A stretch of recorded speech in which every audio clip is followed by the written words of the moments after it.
দেশের মানুষ যখন ইলিশ মাছ খেতে পারবে প্রচুর পরিমাণে, তখনই আমরা কেবল চিন্তা করব এই ইলিশ মাছ আমরা রপ্তানি করব কি করব না। তিনি গত বছর বলেছিলেন এবং তারপর দেখছি গত বছরও ভারতে ৩,০০০ টন ইলিশ মাছ দেওয়া হয়েছে। এবছরও ভারতে ১,২০০ টন ইলিশ মাছ দেওয়া হয়েছে, মধ্যপ্রাচ্যে আরও অনেক বেশি দেওয়া হয়েছে। এবং আমি একটি বিষয় উল্লেখ করতে চাই, যে ইলিশ মাছটি আমরা ভারতে গেছে বাংলাদেশ থেকে, সেই ইলিশ মাছের কেজিটা পড়ছে, প্রতি কেজির দাম পড়ছে 12.৫ মার্কিন ডলার, তার মানে ১,৫০০ টাকা মতো। কিন্তু বাংলাদেশে ১ কেজি ইলিশ কিনতে গেলে ২,০০০-এর উপরে যেতে হয়, ২৪০০, ২৫০০, ২৬০০ এরকম যায়। মানে এখন কি আমরা কি ইলিশ কি বেশি খেতে পাচ্ছি? এই জন্যই কি আমরা ইলিশ রপ্তানি করছি? ইলিশ রপ্তানির সিদ্ধান্ত তো অনেক দিনের। এটা মূলত আমরা ইলিশ রপ্তানি করি পাশের দেশে। ইলিশ যে সারা ভারতে খায় তা নয়। ইলিশ আসলে ভারতে যারা বাঙালি আছেন তারা খায়, ভারতের বাঙালিরা খেয়ে থাকেন। এটা কলকাতা কেন্দ্রিক বুদ্ধিজীবী, কলকাতা কেন্দ্রিক যে জনগণ, তাদের মনের পছন্দ ইলিশ মাছ। ইলিশ তারা বেশ ভালোবাসেন, তারা ইলিশ খেতে চান। কিন্তু সমস্যাটা কোথায়? সেটা হচ্ছে ইলিশ উৎপাদনে বেড়েছে বাংলাদেশে, কিন্তু সমস্যাটা হচ্ছে আমাদের অনেক উপদেষ্টাই না বেশ জোশে আর কি, বলেন একটা জোশ, এটা একটা শব্দ আর কি, সেই জোশের ঠেলায়, খুশিতে ঠেলায় ঘুরতে ঘুরতে অনেক মন্তব্য করে দিয়েছেন। তার মধ্যে একটা হচ্ছে দেশের মানুষ যখন ইলিশ খেতে পারবে তখন পাঠাবো। এগুলো হচ্ছে মন পছন্দ কথাবার্তা। এগুলো আমি আপনি বলতে পারি, ইচ্ছা হলো বললাম, মানুষ খুব তালি দিল। উপদেষ্টার সিটে থেকে এগুলো না বলাই ভালো ছিল।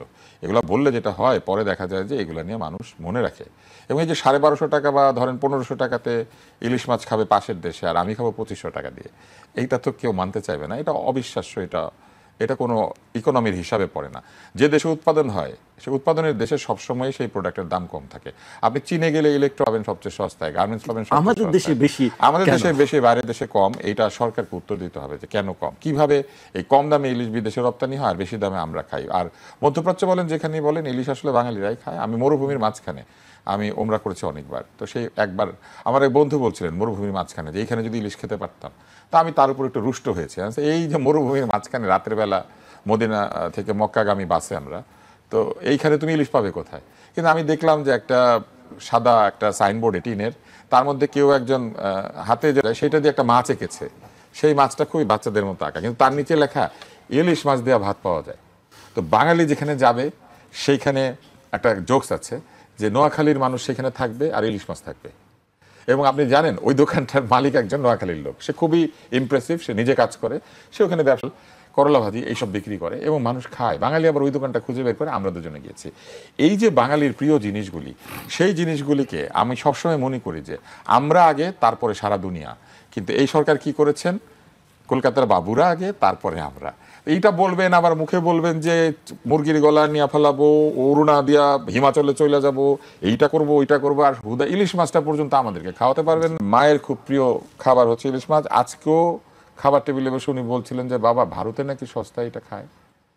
এই যে মানুষের মনের বেদনা, এই বেদনা দূর হবে না। ভোটে দাঁড়ালে কিন্তু ইলিশ মাছও ভোটের ফ্যাক্টর হবে, এবং তখন কিন্তু লোকে বলবে যে আপনি আদানির সব পয়সা শোধ করে দিবেন, আপনি ভারতের কাছ থেকে নতুন করে বিদ্যুৎ কিনবেন, আপনি ইলিশ মাছ সস্তায় বাবুদেরকে খাওয়াবেন, আর মুখে শুধু বলবেন। এইটা হচ্ছে আরেকটা স্ববিরোধিতা। আমি সকলকে অনুরোধ করব এই মন পছন্দ পলিটিশিয়ান মার্কা কথাবার্তা না বলে